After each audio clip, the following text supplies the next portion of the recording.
आज साथियों हम लोग बैठे हैं एक ऐसे इंसान के यहाँ जिनका बहुत ही नाम पूरे क्षेत्र में रहा है। आज सुबह 8 बजे के दरमियान एक घटना घटती है और इस घटना के बाद समस्त कस्बा वासियों में एक शोक की लहर दौड़ जाती है। जनाब ताजुद्दीन अहमद साहब का आज दुखद निधन हो जाता है। उस एक्सीडेंट में जनाब ताजुद्दीन अहमद साहब का निधन होता है और अभी हम लोग उनके घर पर बैठे हैं, जहां उनके परिवारजन समेत तमाम जो उनके चाहने वाले लोग हैं वो भी यहां आप लोगों के बीच में दिख रहे होंगे। ये दुख का जो कहर टूटा है उनके परिवार पर, ऊपर वाले से हम दुआ करते हैं कि भगवान उनको ऐसी सहन शक्ति दे कि वो लोग इस अपार दुख को सह सकें। आज चूँकि अभी आप लोग मेरी स्क्रीन पर इस तरफ और इस तरफ जो तस्वीरें देख रहे होंगे, ये जनाब ताजुद्दीन अहमद साहब की हैं। और एक और तस्वीर जो मैं आप लोगों को दिखा दूं, अभी कुछ समय पहले जब पोस्टमार्टम के लिए वो झांसी पहुंचे थे, उस दौरान ये प्रदीप जैन आदित्य साहब, पूर्व केंद्रीय ग्रामीण विकास राज्य मंत्री, भी उनको इस दुखद स्थिति में उनका जो पोस्टमार्टम कराने के लिए गए, वो भी उनके साथ थे। आज परिवारजनों पर जो दुखद घटना हुई है, ये मेरे वीडियो बनाने का केवल इतना सा मतलब है कि आज जो परिवारजनों पर इतना कष्ट टूटा है, आखिर ये कष्ट इन परिवारजनों के बीच जो आज है, इसी को हम लोग बांटने के लिए इन लोगों के बीच आए हैं कि हमारे आने से कष्ट किसी का कम नहीं होता, लेकिन कष्ट थोड़ा बहुत बढ़ जाता है, जिसकी वजह से वो कष्ट थोड़ा कम होता है।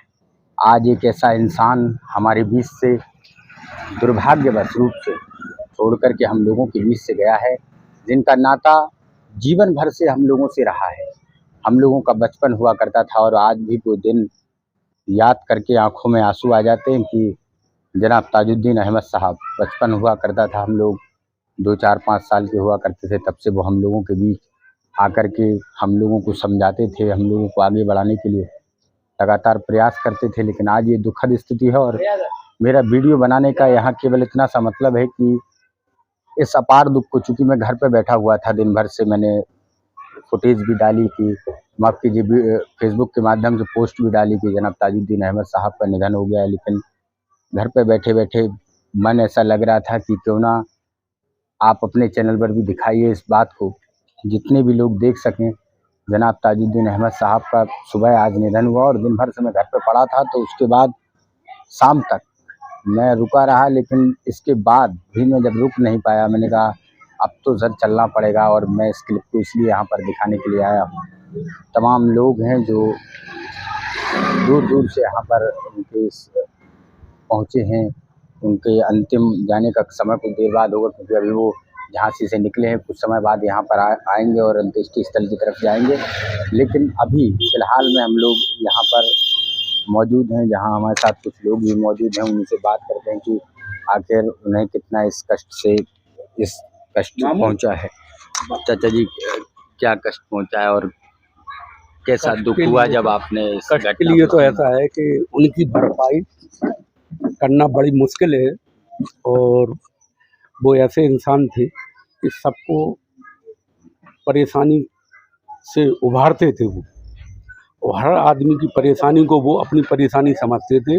और हर आदमी के अभी आज पूरे बाढ़ क्षेत्र के और सभी रिश्तेदारों को उसमें बड़ा गमगीन माहौल है। और इतना कि एक अच्छे खासा आदमी अब हम लोगों के बीच से निकल चुके।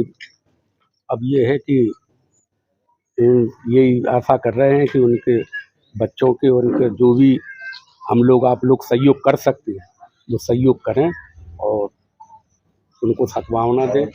सुबह एक दुर्घटना घटती है और मैं आप लोगों को बता दूं कि एक 4 व्हीलर गाड़ी आती है और वो गाड़ी सीधे टक्कर मारती है और उसके बाद ये निधन हुआ है। तो सरकार से भी आशा, साथ में जो भी इस समय मेरी आवाज़ को, मेरे इस क्लिप को देख रहे हैं, सुन रहे हैं, उन लोगों से भी निवेदन है, यथास्थिति कार्यवाही जो वास्तविक हुआ है केवल निष्पक्ष जांच करके उसको अपने मुकदमे में फाइल करें, ताकि स्पष्ट रूप से परिवार को जो मुआवजे की राशि है, जो बीमा कंपनी देगी या जो भी देगा, वो इन लोगों तक पहुंच सके। तो मेरा सरकार से यही निवेदन है। और भी लोग हैं, चाचा जी ये घटना जब घटी उसके बाद अब कैसा आप लोगों को लग रहा है, कैसी दुख की घड़ी है ये? हम उनके भतीजे हैं, हम।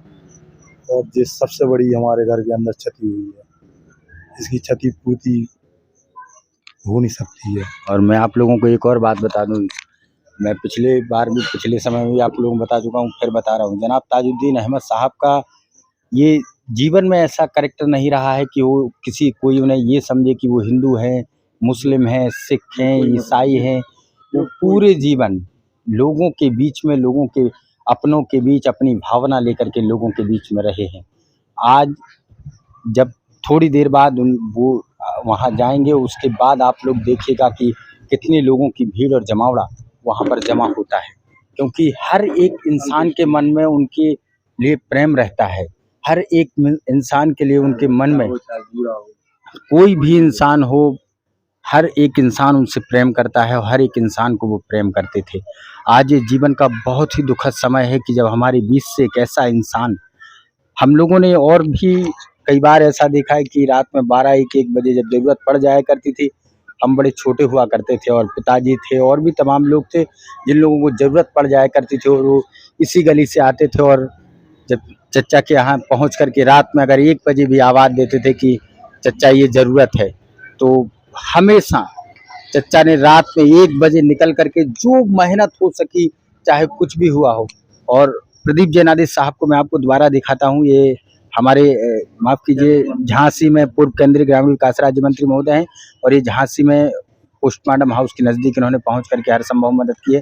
तो ये ताजुद्दीन अहमद साहब का एक जीवन भर का निराला वो रहा है और हर एक इंसान, भले ही राजनीति में बड़े-बड़े पद उनके पास रहे हैं या छोटे पद रहे हैं, ये कोई मायना नहीं रखता, लेकिन उनकी इंसानियत कम से कम इतना मायना रखती थी कि आज वो हमारे बीच ना होकर भी हमारे दिलों में है। आप लोगों को यहाँ तक आने का हम लोगों का केवल इतना सा मकसद है कि लोग भी इस बात को आखिर समझ सकें कि कितनी बड़ी दुर्घटना हुई है। और ये दुर्घटना भगवान ना करे किसी के साथ हो, लेकिन अगले वीडियोज़ में मैं आप लोगों को ये बताऊंगा कि आखिर वास्तविक घटना क्या हुई। यहाँ पर तमाम माताएं हैं जो रो रही हैं, अपने दुख को व्यतीत कर रही हैं, और वास्तविक एक बहुत बड़ी दुर्घटना है जो आज सुबह हुई। उसके बाद आंखें हम लोगों की नम हो गई कि हम लोगों ने जब देखा कि इतनी खराब स्थिति वहाँ पर थी, और एक वीडियो जब मैंने देखा तो मेरी आंखों से भी आंसू आ गए कि ये जनाब ताजुद्दीन अहमद साहब हैं जिनके साथ हम लोगों का डेली बैठना उठना हुआ करता था। लेकिन दुर्भाग्य समझिए आप कि आज वो हमारे बीच में नहीं है। लेकिन जहाँ भी रहें, जैसे भी रहें, भगवान उन्हें स्वस्थ रखे, उनकी यादों को हमेशा ताज़ा रखे। यही ऊपर वाले से हम लोग विनती करते हैं, दुआ करते हैं कि जहाँ भी रहें, जैसे भी रहें, उनको ऊपर वाला अपने चरणों में स्थान दे और जीवन भर वो सुखी रहें। बहुत बहुत धन्यवाद आप सभी का।